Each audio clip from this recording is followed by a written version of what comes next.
ourselves as an individual thing, but that's something that can bring a lot of good things that we have going on. So those are things that I think I'm done. Thank you. All right. Well, congratulations to all of you who survived. Now you can have a good supper this evening and not worry about butterflies and stress. I want to thank all of you all for coming. I do want to, yes. Michael, you talk a lot of this. I know. But I'm going to say a few things that I think will kind of help with you, the town of Milltown residents, and the town council here, of my observations of Milltown from being a not Milltown person, but I'm from the county. And one thing that's funny, and I'll share this with Philip Stowers, who was a prior board member, and this Halloween, I came over here, brought my family over, and me and Phil passed on the roadway, and he says, "It's you English people coming over here making our..."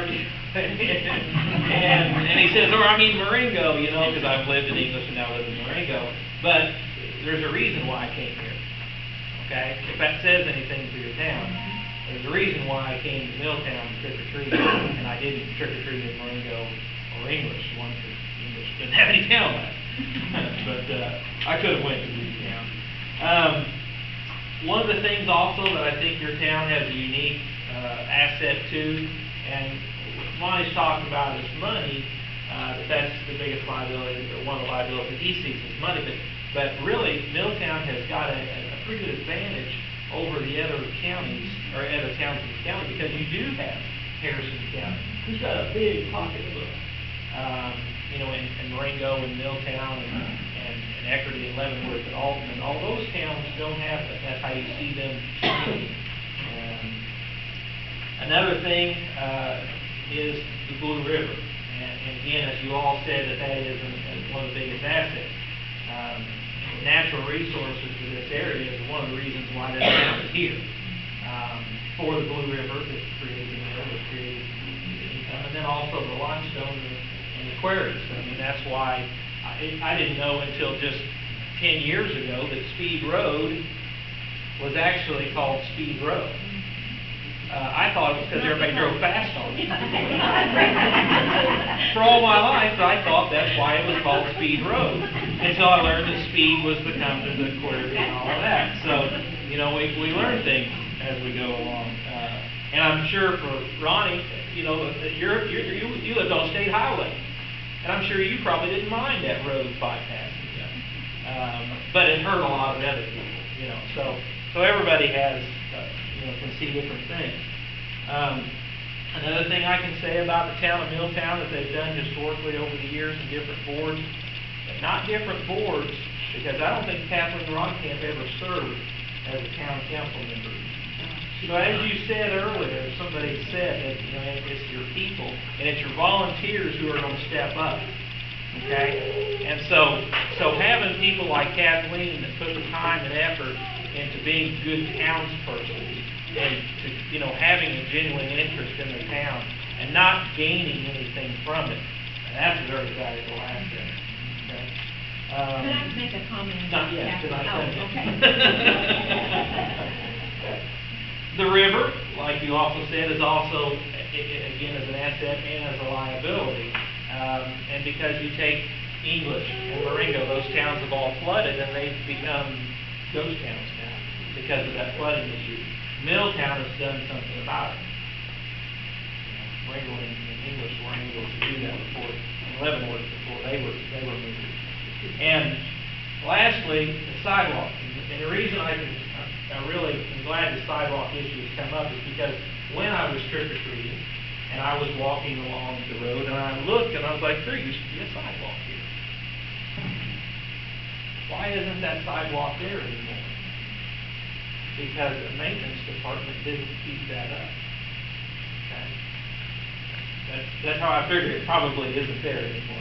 And so that's something that I think as council members and as townspeople, if you've got a pothole, you got to call these people because they won't know. If your sidewalk is bad or your drains are clogged, you got to call whoever's on your council because that's the only way it's gonna get fixed. You griping and moaning about it won't get it fixed. You not voting won't get it fixed. So that's my little tidbits, and I'll give you 1 minute. Okay. Well, now- I'll give each one of them 1 minute. Okay. I was out earlier today, and one of the persons that I talked to mentioned Kathleen.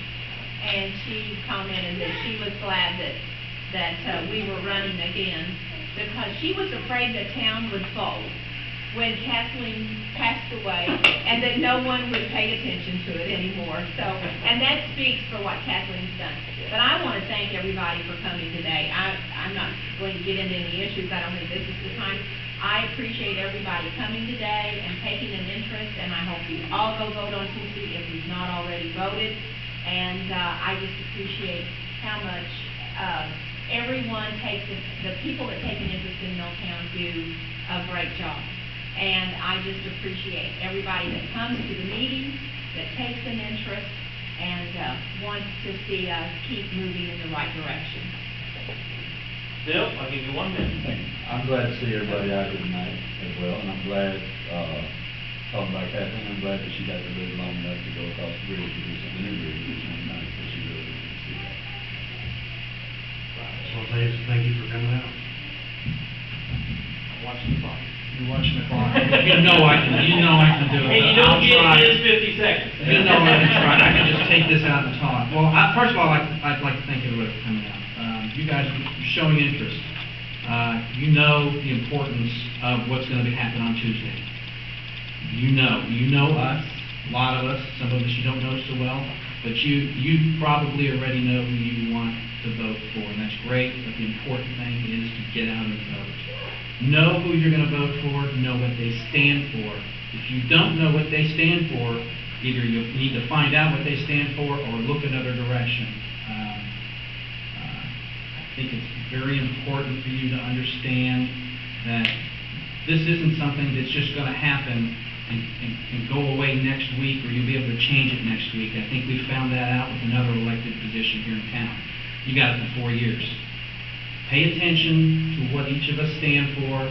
Pay attention to, what we've told you, but pay attention to what you believe in your own heart. Who is the best candidate up here? Do you want to see another council? Do you want to see the same council? Whatever. But understand what the candidates stand for and who they are and what they've done for the town in the past.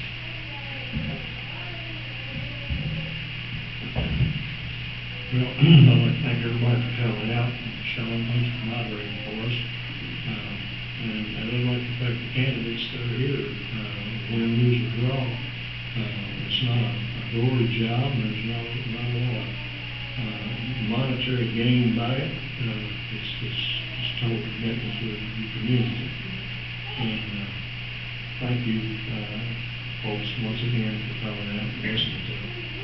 And I'll continue to do what I've done since I became involved with town government in 1988.